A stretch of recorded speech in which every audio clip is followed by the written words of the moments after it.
Et salut à tous les amis, c'est Crypto Partage, j'espère que vous allez tous très bien. On se retrouve pour une nouvelle vidéo spéciale analyse de vos cryptos que vous m'avez demandé, vos altcoins. Je ferai aussi rapidement une petite analyse sur le BTC, histoire de faire le point sur la clôture journalière d'hier. Mais globalement, on va se concentrer sur 5 cryptos que vous m'avez demandé. Dans un tweet, il y a de ça une ou deux semaines, je sais plus, j'ai tout noté. Et du coup, quand voilà, je vous sors au moins une vidéo par semaine où j'analyse vos cryptos, n'hésitez pas à m'en donner encore en commentaire si vous voulez. J'essaierai de les noter et de les passer dans de futures vidéos. Donc aujourd'hui au programme, on s'occupera de l'IGLD. J'ai choisi de la repasser parce que graphiquement, elle était intéressante. Et c'est une crypto qui revient très souvent. Je pense que c'est la crypto dont les abonnés ont le plus, donc c'est pour ça que je la passe régulièrement. Ensuite on fera Theta, on fera ADA Cardano, on fera Osmo et enfin Mana de Decentraland. N'hésitez pas, si mon contenu vous plaît, à mettre tout de suite un petit pouce bleu, un petit commentaire aussi, voilà, vous pouvez me dire ce que vous voulez, vous pouvez passer un petit coucou, ça aide pour le référencement. Et enfin, ah oui, je voulais vous dire, ce soir normalement je serai en live. Alors je suis pas sûr de poster la vidéo aujourd'hui parce que je tourne la vidéo, on est mercredi 13 avril. Donc potentiellement je vous la sortirai que jeudi, donc je sais pas trop encore comment je vais timer ça. Mais si vous l'avez mercredi, et mercredi donc 13 avril je serai en live aux alentours de 18h30. On fera le live habituel du mercredi sur Twitch. Donc n'hésitez pas à venir me rejoindre si vous voulez suivre ce live sur Twitch. Allez, on passe tout de suite sur l'analyse du BTC. Ok, let's go.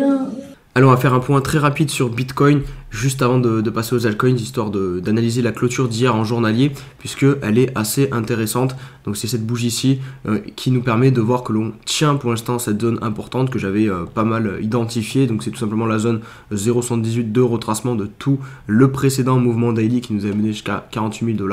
On voit aussi que la trend finalement est assez pertinente en la positionnant ici, puisqu'on a pile cette clôture ici, là aussi on a une touchette. Désolé, hop, ici on a une nouvelle touchette. Pour l'instant on travaille très bien ce niveau, donc on verra si oui ou non on réussit à repartir. Mais en tout cas c'est cool de trouver de la réaction du support ici, puisque on descendait quand même vraiment fortement depuis plusieurs jours et on ne trouvait pas de support. Donc là pour l'instant on trouve un support logique, puisqu'on s'approche d'un dernier creux très significatif. Donc forcément les traders de tendance vont commencer à acheter, et pareil les personnes qui sont entrées en short ici vont commencer à prendre des profits. Donc forcément ça va faire un peu moins de pression et le cours peut se stabiliser. Donc on verra si oui ou non ça repart, mais en tout cas pour prendre des positions ici acheteuses, en tout cas d'un point de vue daily, pour moi c'est pas du tout déconnant. Allez, on va débuter les altcoins par l'IGOLD, l'IGLD, une de vos cryptos favorites, je pense. En tout cas, c'est une des cryptos qui revient le plus quand je demande quelle crypto vous voulez qu'on analyse. Donc, nous sommes en zone de rechargement mensuel. On commence par le mensuel. Le mensuel est toujours très propre, très haussier. On fait bien des creux de plus en plus haut et pareil pour les sommets. Donc, ici, c'est pour ceux qui veulent investir sur du moyen long terme, c'est possible. Voilà, vous êtes pile en bas, pile sur le niveau des 0,118 de Fibonacci en mensuel, donc ça c'est assez intéressant. On passe en revanche maintenant sur l'hebdomadaire, et l'hebdomadaire aussi on va se retrouver sur une zone d'investissement qui peut être intéressante. On va prendre Fibonacci, toujours pareil, hop, pour voir où est la zone de rechargement, et vous voyez qu'on a méché pile dedans. On se rapproche vraiment tout proche de cette trend qui est aussi assez intéressante, parce que là les points de contact sont vraiment très propres et on est en hebdomadaire. Vous voyez ici on les a, ici on est de nouveau en train de la travailler. Donc globalement tout ce qui se passe ici pour moi ça peut être clairement un achat qui peut être effectué sur l'IGLD.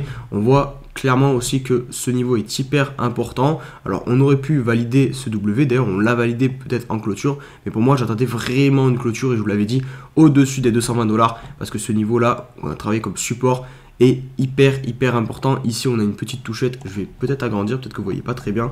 Hop, ici on a une petite touchette qui vient valider ce support comme résistance. Donc clairement moi ce que j'attends sur IGLD pour avoir une vraie reprise d'un point de vue hebdomadaire, c'est une clôture au-dessus des 220 $. Et là je pense qu'on repartira pour un beau cycle sur l'IGOLD, ou du moins revenir chercher la zone de vente logique qui va commencer aux alentours des 380 $. Donc clairement voilà, ici vous pouvez accumuler je pense de l'IGOLD. On n'est pas sur une entrée dégueulasse, franchement si vous rentrez en DCA comme je le fais moi, ici c'est clairement envisageable et intéressant de rentrer sur IGLD. On peut imaginer peut-être un triangle de compression comme ça, pour réussir à fatiguer les vendeurs qui sont ici, pour ensuite vraiment réussir à percer ce plafond, puisque en plus comment j'ai dessiné là avec le gros rectangle rouge plus les taux très blancs, ça fait vraiment un gros plafond au-dessus de notre tête, et pour le coup c'est le cas. Vous voyez que maintenant depuis le 3 janvier 2022 on bute vraiment à chaque fois sur cette zone-ci, donc voilà, là on est plutôt de retour sur le bas, donc c'est pour ça que je vous dis que encadrer des achats ici, des investissements, ça peut être intéressant. Au niveau du journalier, je vais le faire très rapidement, je pense, puisque regardez, pour moi on est sur un range. De toute façon ça résume plus ou moins la situation qu'on voit sur l'hebdomadaire. Donc les niveaux clés, c'est 200 $, en haut le haut de range, le bas de range est à 128 $ à peu près, 125 $, et je pense qu'on peut même voir un mid-range, un milieu de range ici. Vous voyez qu'on a quand même pas mal de clôtures, de mèches qui sont ratées ici, hop, aux alentours des 150 $. Donc là on est globalement en train de travailler le milieu du range. Allez, on enchaîne maintenant sur Theta de Theta Network, qui est un bon projet. Je sais qu'il y a Paul de Crypto Formation qui est pas mal bullish dessus, mais sauf que lui il achète depuis pas mal plus haut en fait. Il fait du DCA, mais c'est vrai que la crypto a quand même beaucoup baissé. Si on prend depuis la TH, on est de 16 $, on est passé à moins 86% quasiment, et on est évidemment sur une tendance baissière depuis ce niveau-ci sur le mensuel, puisque ici on a cherché un support, on a même fait un point haut ici, et derrière hop on est venu se casser la gueule, donc on est bien sur une tendance baissière sur le mensuel, donc ça c'est pas top, même si là depuis 4 mois on travaille un gros support aux alentours des 2,80 $. Si je vous mets les droites, je pense qu'on pourrait voir peut-être un petit W, donc si on vient valider un W mensuel, ça c'est extrêmement bullish. Et il faudra être très à l'affût, hein. Si vraiment on valide comme ça, hop on repasse. Là pour le coup c'est extrêmement puissant, mais attention, c'est uniquement de la spéculation. Pour l'instant vous voyez, il y a uniquement le premier creux qui est dessiné. On travaille la zone de neutralité. Et je voulais vous montrer quelque chose aussi au niveau du récit que je trouvais intéressant. Si on fout une droite ici, hop, on vient en fait faire un pullback pile sur ce niveau-ci. Et toute cette zone-ci, en fait, elle correspond à quoi? Une zone d'accumulation, de latéralisation qui correspond sur le cours à cette zone-ci. Ensuite, on a eu la grosse avancée jusqu'à la TH. Et on a eu vraiment un gros pump sur Theta. Hop, je vais prendre un petit peu à la louche, mais regardez, juste pour vous montrer un ordre d'idée, quasiment 17 000%. Donc vraiment un énorme pump sur Theta, et c'est peut-être pour ça aussi qu'on a besoin de beaucoup de temps derrière pour digérer tout ça, et c'est pour cela que la crypto est devenue baissière sur le mensuel comparé peut-être à d'autres projets. Et là, regardez ce qu'on est en train de faire, donc un pullback potentiel sur cette zone-ci avec le RSI, et peut-être pour lancer donc une nouvelle phase de hausse derrière. Voilà, ça c'était juste pour vous montrer ça. Après évidemment, ne prenez pas non plus des investissements sur uniquement ça, mais ça peut être un biais de confirmation. Voilà, moi j'aime bien des fois trouver des petits trucs qui me parlent, même si mes décisions je les ferai toujours avec l'action des prix, puisque pour moi c'est ce qu'il y a de plus important. Donc quand je vous donne comme ça des petits éléments un petit peu comment je pourrais dire, un petit peu décalés, qui peuvent être très subjectifs, c'est uniquement des biais de confirmation, et après c'est à vous, voilà, derrière de voir si ça vous parle ou non. Mais moi en tout cas pour ma stratégie d'investissement, j'investirai toujours en suivant mes quelques règles de base, et qui sont notamment définies pour la plupart par l'action des prix. Donc au niveau de l'hebdomadaire, on a comparé au mensuel quelque chose de beaucoup plus haussier, enfin beaucoup plus. Le W ici est validé, on a bien les sommets de plus en plus hauts, les creux de plus en plus hauts. Maintenant ce qui me dérange un petit peu, c'est que c'est très léger. Vous voyez ici le W a été validé ici de manière très légère, et surtout on peut voir une résistance sur ce niveau-ci. Hop, je vais essayer de la mettre du mieux que je peux. Voilà, allez, bon, elle n'est pas parfaite, parce que en gros ce que je vais faire, c'est prendre donc la clôture ici.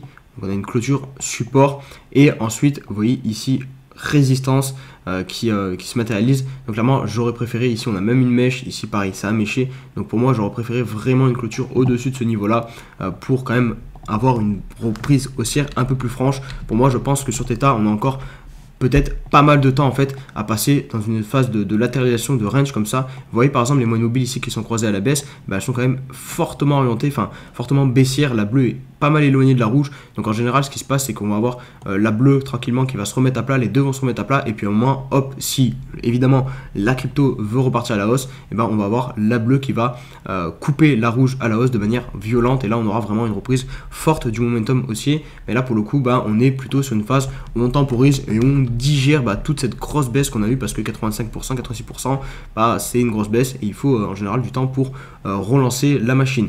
En attendant, vous pouvez commencer, je pense, un petit DCA sur Theta si vous êtes vraiment bullish sur ce projet, puisqu'on est quand même ici sur 2-3 mois de consolidation sur ce gros support. Et là, vous voyez, on valide un W et on revient chercher non loin de ce support. Donc, ça peut être très intéressant. Je vais vous mettre la zone de rechargement Fibonacci. Vous allez voir, on est pile dessus. Donc voilà, pour moi, c'est intéressant d'un point de vue hebdomadaire, je pense, de commencer à rentrer en DCA. Mais n'oubliez pas que le mensuel est baissier. Donc voilà, c'est pas, on n'est pas sur comment dire, le setup parfait que moi je chercherais pour forcément rentrer sur une crypto. Mais clairement, ça se tente, c'est pas dégueulasse. Allez, on va poursuivre avec ADA Cardano. Et là, ça va être un peu plus technique, je pense, un peu plus subjectif, puisque l'action des prix est un peu moins propre sur le mensuel et même sur l'hebdomadaire, vous allez voir juste après. Donc on va commencer par le mensuel. On a quand même enchaîné 1, 2, 3, 4, 5, 6, 7 mois de baisse sur Cardano non-stop pour venir s'établir dans la zone des 0,95, 1$ globalement, qui est une grosse zone qui est énormément défendue. Les mèches ici en témoignent, hein. Ouais, le nombre de mèches qu'on a fait sur cette zone-ci. Malheureusement, ce que l'on a fait ici, c'est venir clôturer pour ce qui est pour moi du dernier point bas. Et en plus de ça, vous voyez ici, on bute pour l'instant sur les 1,20$. Donc on valide en fait un support mensuel en tant que résistance. Donc ça, c'est pas top du tout sur Cardano. Un point positif, c'est le RSI qui pour l'instant se maintient au-dessus de la zone de neutralité. On est pile posé dessus. On est en train de la travailler. On voit une espèce de petit W. Et je pense que si je vous mets les droites comme sur Theta, on verra la même chose. Quoique là, on est quasiment en train de repasser en dessous. Il faudra voir la clôture de ce mois-ci. Parce que si on clôture plus haut, évidemment, on fera un creux plus haut que celui-ci. Donc on pourra imaginer un W. Mais c'est vrai que pour l'instant, le mensuel n'est pas des plus propres. Si je devais trouver un petit point positif, à la limite, c'est... On pourrait dire, ok, on se dit que là, ce n'est pas vraiment le support, et le support est en fait ici au niveau des mèches. Et donc, qu'est-ce que l'on constate? On constate qu'on a les clôtures mensuelles qui pour l'instant restent dans les mèches du mois de avril 2021, enfin de la période d'avril, mai, juin 2021. Et on est au-dessus. Malheureusement, on a quand même fait deux mèches bien en dessous. Donc à voir. Voilà, ça c'est vous aussi qui devez faire mettre en place votre propre subjectivité. Et essayer de rationaliser au mieux vos investissements. Mais pour moi, on est quand même baissé sur le mensuel, ne serait-ce que par le fait qu'en fait, pour moi, les clôtures ont quand même plus d'importance. Et surtout, c'est ça en fait qui pour moi m'inquiète le plus. C'est les 1,20$ qu'on a vraiment switché en tant que résistance. Donc vraiment, à voir comment va se positionner, va se passer la suite pour Cardano. Mais c'est vrai que je pense que tant qu'on n'aura pas vraiment ce W là qui est matérialisé sur Cardano avec une clôture mensuelle au-dessus des 1,20$, je pense que je resterai peut-être un peu à l'écart de Cardano. En plus, voilà, le projet ne m'intéresse pas tant que ça. Mais après, voilà, ça, ce n'est que de l'analyse technique. Il y a le fondamental aussi qui pourrait rentrer en compte. Et si vraiment vous êtes bullish sur ce projet, à vous derrière de faire vos propres choix. On passe maintenant sur l'hebdomadaire. Et vous allez voir, sur l'hebdomadaire, il y a aussi pas mal de choses à dire. Donc, évidemment, on était baissier sur l'hebdomadaire. Mais ce que l'on a fait là, c'est assez intéressant parce qu'au final, le support ici, pareil, c'est le support qu'on voit sur le mensuel globalement des 1$ tout pile. Et bien ici, on commence à le travailler. Je l'avais dit d'ailleurs, il ne fallait pas perdre ce support. Qu'est-ce qu'on fait ici? On vient perdre le support, donc ça c'est extrêmement bearish. Mais par contre, d'ailleurs, on fait un truc extrêmement bullish, c'est récupérer le support et revenir le valider en tant que support tout simplement. On vient, en fait on casse la résistance et on revient la valider en tant que support. Donc ça c'est une réintégration et ça c'est vraiment extrêmement bullish parce que qu'est-ce que ça veut dire concrètement? Ça veut dire qu'on sort peut-être les personnes, s'il y avait un peu trop de levier qui s'était mis ici et qui a mis logiquement en fait leur stop en dessous, on les dégage et derrière on réintègre et on reprend la hausse. Donc ça pour le coup sur l'hebdomadaire c'est quelque chose d'un peu plus sexy parce qu'on a eu cette bougie, ce maraboujou là extrêmement puissant qui vient donc casser la potentielle résistance, le support ici qu'on aurait pu switcher en tant que résistance. Maintenant là ça commence un peu à descendre un poil trop bas. Il faudrait quand même pas revenir tester les bas parce que sinon ça veut dire que ici en fait finalement ce niveau n'est plus pertinent et globalement il restera plus que la structure, le W qu'on pourrait se voir dessiner ici. Mais voilà, du coup ce fait de récupérer ce niveau-ci et de le considérer comme important, ça sera annulé. Donc moi j'aimerais bien qu'on reste au-dessus en fait des 1$ en cours de clôture sur l'hebdomadaire. Et sinon pour les gens qui veulent rentrer, je pense que ici on est sur un niveau intéressant puisqu'on doit être, voilà, on est dans la zone de rechargement. Donc pourquoi pas après cet énorme maraboujou encadrer des achats sur Cardano. pour espérer une reprise haussière, vu que le mensuel est assez ambigu. Et l'hebdomadaire, on a eu donc cette belle bougie ici qui pour moi est plutôt intéressante. Donc pourquoi pas rentrer un petit peu sur Cardano. Maintenant voilà, c'est vraiment aussi à vous. Et j'oublie encore une fois, il va vraiment falloir que je pense à le mettre, que je ne suis pas conseiller financier, je partage juste mon avis. Je pense que je vais vous mettre un bandeau, il faudra que j'y pense à le faire à la fin de la vidéo. Mais voilà, et puis surtout aussi n'hésitez pas à toujours me donner votre avis en commentaire, hein, parce que voilà, je n'ai pas la science infuse et je vous partage uniquement ce que moi je vois et comment moi je traite et je mets en place mes achats sur les crypto-monnaies. Allez, on passe maintenant sur Osmo de Osmosis. Alors malheureusement sur TradingView j'ai pas plus d'historique puisque le token ne date pas de décembre 2021, il a été créé quand même bien avant. Donc bon, c'est un petit peu dommage, mais j'ai pas plus sur TradingView, donc bon, on va se priver de l'hebdomadaire, même si on peut constater qu'ici on a quand même fait un creux et là on vient de clôturer sous le creux, donc on passe en tendance baissière sur Osmosis, donc ça c'est pas top. Et surtout au niveau du daily, et pourquoi je vous parle d'Osmo aussi, parce que je l'avais mis dans un top 5 et je vous avais dit pour moi Osmo était en train de faire quelque chose de très bullish, puisqu'on avait une espèce de consolidation entre les 11 $ et les 7-8 $ à peu près. Vous voyez ici on restait dans ce niveau-ci et surtout on faisait des creux de plus en plus haut, donc pour moi c'était extrêmement bullish, mais il fallait à tout prix venir clôturer au-dessus de ce niveau des 11 $. Et là, je vous disais, ça aurait pu être intéressant de se positionner ici si on avait le breakout. Et bien, malheureusement, il n'y a pas eu de breakout, donc on a eu l'inverse totalement, et c'est pour ça que je décide de vous en parler. La tendance est complètement dégradée, on est repassé baissier à partir de ce moment-là. Vous voyez, on fait un creux, hop, et ensuite on vient valider en plus comme résistance cet ancien point bas. Je vais supprimer un peu les traits rouges parce que sinon on va plus rien voir, ça ne ressemble à rien du tout. Mais voilà, là on est clairement sur un momentum baissier qui en plus de ça est en train de s'accélérer. Ça se constate comment? Avec les deux moyennes, la moyenne bleue est en train d'accélérer à la baisse, donc ça c'est pas cool du tout. Et surtout en fait on a validé, on est sorti en dehors de ce range depuis qu'on a perdu ce niveau-ci, et on est surtout venu valider le support comme résistance, donc ça c'est pas top du tout. Il y a vraiment là c'est pour ça que je vous en parle tout simplement, pour ceux qui avaient peut-être encadré des trades. Pour moi l'invalidation était clairement ici, ou elle aurait pu être bien plus haute aussi, mais là pour le coup si vous êtes dans ce range, si vous avez voulu payer ce support, et là il faut sortir, puisque là le token il peut aller beaucoup plus bas je pense. Après il faudrait plus d'historique pour voir où sont les futurs supports, mais là c'est vrai que maintenant qu'on a cassé ce niveau-ci, avec le peu d'historique que j'ai, on peut aller beaucoup plus bas sur Osmo, et c'est pas du tout pas cool du tout ce que l'on voit sur Osmo. Osmo, j'ai peur que ça soit lié à l'inflation, parce qu'on a une énorme inflation sur Osmo. On a des rewards très intéressants. Voilà, je stack mes Osmo. Personnellement, j'ai un bon bac d'Osmo parce que ça fait partie de l'écosystème Atom Cosmos. Et c'est vrai que peut-être le fait d'avoir trop d'inflation, généralement ça peut créer ce genre de choses, ou peut-être uniquement une prise de profit, hein. Ça peut être une prise de profit parce que le token a quand même pris beaucoup de valeur, mais voilà, ça serait à gratter du côté fondamental. Mais en tout cas du côté technique, c'est vrai que là c'est pas propre du tout ce qu'on est en train de faire sur Osmo. Et voilà, si vous voulez couper vos positions, il faut peut-être ne pas hésiter. Et enfin on va conclure avec Mana de Decentraland. Donc pour tous les fanats de Metaverse, c'est l'un des plus gros projets avec Sandbox sur le Metaverse actuellement.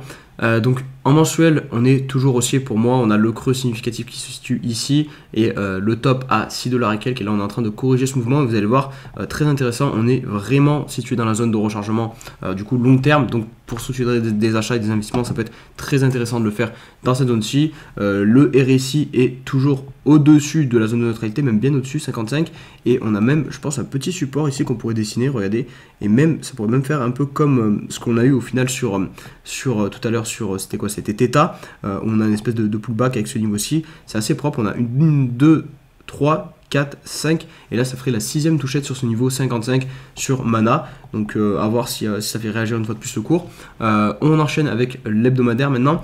Donc sur l'hebdomadaire on a une tendance qui est une action des prix qui est un petit peu plus sale, puisque regardez, on a fait ici une reprise en V-bottom, ici on était devenu baissier, ici on fait une reprise en V-bottom, on a bien un point haut plus haut que le précédent, donc on repasse haussier sur l'hebdomadaire. On vient valider un creux plus haut que le précédent, donc logique. On aurait pu valider un énorme W, et là malheureusement on coince un petit peu sur ce niveau-ci, sur le niveau des 2,80 $. Je repasse rapidement en bougie pour vous montrer pourquoi ce niveau est important et a fait peut-être réagir le cours. Tout simplement ça a été un gros niveau de support. Vous voyez ici on on a une clôture, ici on a une mèche, ici pareil on a une mèche pas loin, ici pareil on a quasiment une clôture. Et ici on a donc le top qui vient se trouver à 2,80 $. Ici on a des mèches aussi qui se baladent dans cette zone-ci. Donc voilà pourquoi ce niveau est important. Donc pour l'instant on bute sur ce niveau-ci. Et là ce qu'on est en train de faire c'est potentiellement venir avaler le précédent creux à 2,20 $. Si on clôture dans cet état-là, on redevient baissier en fait sur l'hebdomadaire. Je vous le mets encore une fois avec les droites. Vous le voyez ici on a le creux significatif. Et ici on vient faire un creux plus bas que le précédent. Donc on redeviendrait baissier. Maintenant, je vous le dis, je prends du recul et qu'est-ce que je vois personnellement? C'est un potentiel range qui se met en place sur ces niveaux-ci, donc entre 2 $ et 2,80 $. Qu'est-ce qui me fait aussi dire ça? C'est les deux moyennes mobiles qui sont globalement en train de se mettre à plat sur ce niveau-là. Et clairement, après une aussi grosse phase de hausse pour Mana, voir une consolidation se mettre quelque part dans la zone de rechargement mensuel, c'est pas du tout déconnant. On voit au niveau du RSI hebdomadaire aussi qu'on travaille pile la zone de neutralité. Donc pour moi, voilà, je m'attends peut-être à une zone justement comme ça de consolidation. Et du coup, si vous voulez structurer des achats sur Mana, de l'investissement, pour moi, clairement, il y a des billes à mettre actuellement sur Mana. On est vraiment tout proche du gros support ici, du gros bas à 2 $. On est sur la zone de rechargement mensuel. Je vous la remets histoire que d'un point de vue visuel, vous la voyez bien. Hop, voilà. Donc clairement, pour moi, on est sur des belles zones d'investissement pour Mana. Voilà les amis pour la vidéo, j'espère qu'elle vous aura plu. Si c'est le cas, comme d'habitude, n'hésitez vraiment pas à mettre le pouce bleu, à me donner, pourquoi pas en commentaire, des futurs cryptos que j'ajouterai à la liste, puisque là, les cryptos que j'ai fait aujourd'hui, c'est les cryptos que vous m'avez donné quand j'avais mis le tweet et que je vous avais demandé quelles cryptos vous vouliez que j'analyse. Donc je les ai gardés et j'en ai encore évidemment. Donc ceux qui n'ont pas eu encore leur crypto, en théorie vous devriez les avoir petit à petit, puisque je ne vais pas supprimer la liste et je vais les prendre petit à petit et les passer en vidéo. Passez une très belle journée.